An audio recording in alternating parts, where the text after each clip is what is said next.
Boom, boom, boom. All right. Pamela, you said you've learned a lot from me. I appreciate that. I've got a lot more to give, and I had planned on putting a video out today, but it just didn't work. I mean, this week, but it didn't work. Stuff's been kind of crazy. Alexa, I am from Virginia. Where are you from? I did to you. There's a lot going on around here, where I'm at. Stuff be crazy. Let's see. Looks, am I centered up? All right. Yeah, I got a case coming up, Jeremy. I got a case coming up soon on the 20th. All right. Well, I'm here. I can definitely give some lawful guidance. Any questions you got? I'm here. Pam, you charged off my car with CarMax. Heck yeah. What process did you use to charge off the car? Did you go through the alien property custodian? Did you get them in a private administrative procedure? Did you, do something else? IRS forms? Jeremy, got my stuff straight. Gonna wreck them. Oh, that's awesome. Heck yeah. So once you can embody the sovereignty, like that is the most important aspect, is your come from and your being. And that's why it doesn't matter what paperwork you do, right? The judge knows the game. He knows the gist. He knows we're all sovereign. He knows it's all smoke and mirrors. But when you go up in there and you're timid, you're afraid, they're gatekeepers. They actually enjoy when someone is awake, right? Because they deal with sheep all day long. It's just fleece this sheep, fleece this sheep, fleece this. It's just it's a bank. It is a bank. The judge's bench is a bank, and they're just funneling all these sheep through, and then excuse me, and then somebody comes in that's awake, and they actually enjoy it because the public mainstream media and education systems don't teach us any of this stuff. So when someone comes in there who understands sovereignty and can embody it, judges love it. You don't have to do any paperwork, but paperwork it's a sword. It's, what is it? The pen's mightier than the sword. You can murder some stuff with some paperwork, but again, at the end of the day, if you can handle yourself inside, man, this espresso I took has got my throat a little messed up. Excuse me. All right. If you can embody the sovereignty, the judge is going to be testing you and watching you, and if he knows that you know the game, he's gonna fold quick, because he could easily be tripped up and caught up into some commercial affairs, because anybody engaged in commercial activities you can sue. And even though he's working for a not-for-profit, he's still engaged in commercial affairs. And especially in admiralty, judges do not like being in admiralty. But Jeremy, thanks for the info. I've been watching your vids. I only have a few on sovereignty in court, but if you watch all my commercial video, actually you need to watch all of them, really. It's the foundation, the nature, the spirit, and the commerce, and all those together kind of cohesively make and help and embody what it takes to be sovereign on this earth, and undo a lot of indoctrination, because we've all been taught that we're basically worthless slaves on the plantation, and it's like, once you start to understand, I actually am the author and creator of all of my destiny and everything, it really helps out a lot. So yeah, they smell fear. That's correct. Yeah. But they also, even if you're somewhat nervous, it is very gut wrenching when you get pulled over by a cop, right? Even if you've done all your paperwork and you've done everything in order, you've given notice, you have true title to stuff and all this, fee schedule, blah blah blah. When you get pulled over, it is nerve-wracking, right? Because it's basically like, are they going to pistol whip me? Are they going to understand that I'm thank you for the gold mine, Broke, much appreciated. Having a name like Broke throwing gold, man, that's what a crazy world we're living in. Pamela, paid with a remission coupon and letter to rescind. They push back, but I'm fearless. Heck yeah, that's awesome. I'm starting to try to get into some equity, because when we all kind of get tricked into the secondary signature signing from promissory notes, where they keep the asset side of the books on their account and then try to make us liable on the public side.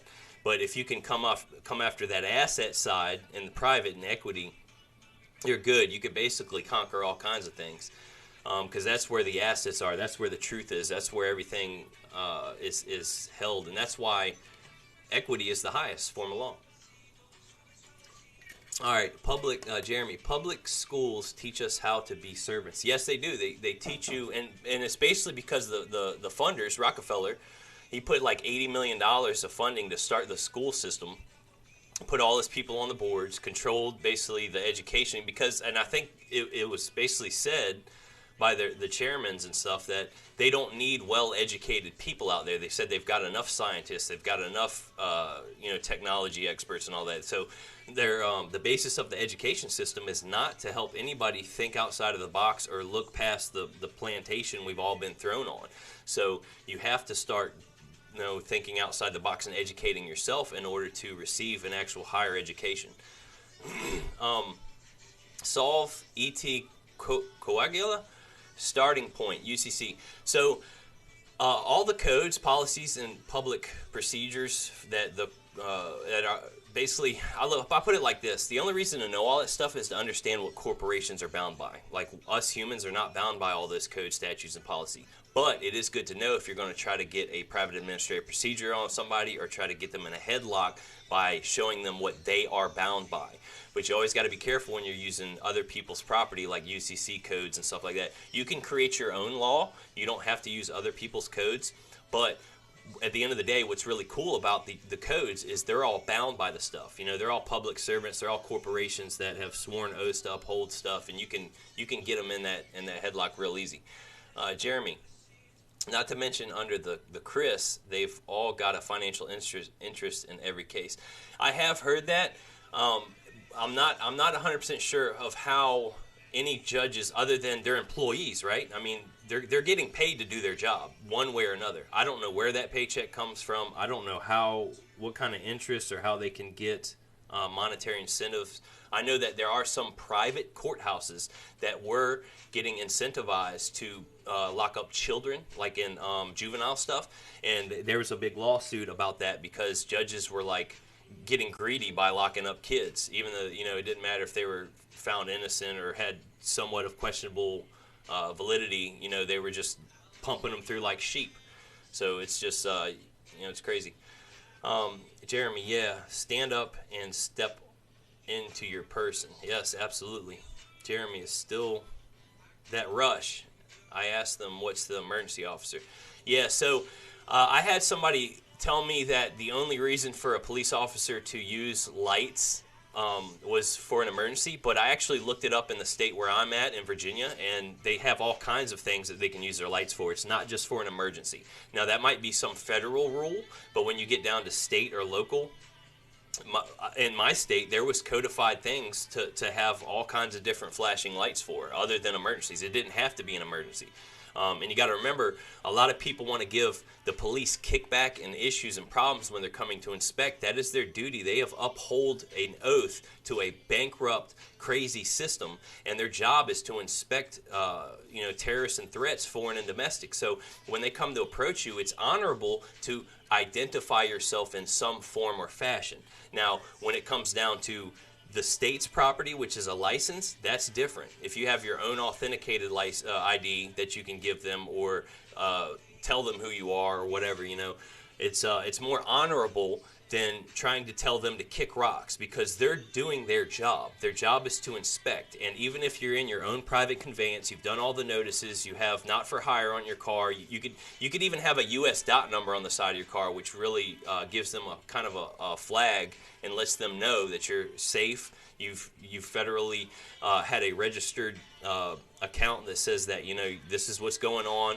Step off, back off, and you should be good as long as you're not harming people or doing crazy stuff. If you're just traveling, there's so many Supreme Court cases that upheld traveling. You're good. You just got to know all the ins and outs, and we're not taught the whole shebang. And that's actually how I started releasing commercial stuff, is because somebody was just like, Yeah, you don't have to have a license. You can just drive around, blah. It's like, it's not that simple. If your car is registered, it's controlled by them. If you have a license and stuff, that's a benefit and privilege to an enemy that has to be bound by certain things. So if you get pulled over and you're like, your car's registered, you're handing them a license and stuff like that, and you're like, oh, I can travel all I want. It's like, no, you're under their jurisdiction. You have basically failed the sovereign test because you are saying you are a subject instead of them being your servants. Jeremy. It's still at Roche. Yep. Jeremy, it's a felony to use the sirens and lights without an emergency. So that might be some federal code, and that's what I was saying is with my state's public policies and statutes here in Virginia, it's fine. It's codified for them to be able to use their lights for inspecting and certain things, So, but I have heard people try to enforce that, and that might be another thing that I need to do a misinformation on. But you can always call them on the federal stuff, right? Because they're kind of bound on the corporate level by federal rules and procedures and policies.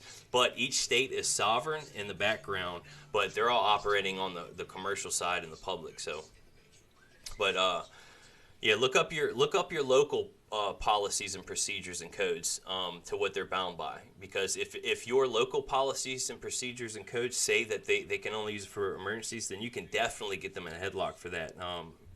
And then you can say there's fines for it and go after their bonds if they harm you, the human. Now, if you're traveling, like I said, and your car is not registered, and you've done all the due diligence, then you should be good if there's ever an issue to where somebody comes and tries to approach you in some type of manner that is outside of what you want. All right. We do not seek to create men of letter. Okay. Yep. Policy codes. So P. Diddy, thanks for the follow. Through the bonds is in addition to service pay. Yeah. Okay, I see what you're saying. So the bid bond, the performance bond, and the payment bond is different types of ways that they monetize off of each court case to send money to the creditors of the U.S. And I don't know how they monetize it, if they go through a broker or a security exchange or whatever, because I'm not super proficient in financial manners. But they're creating funds on the private and then in the public, and that's how the sham works. Is the assets are in the private. That's the big stuff.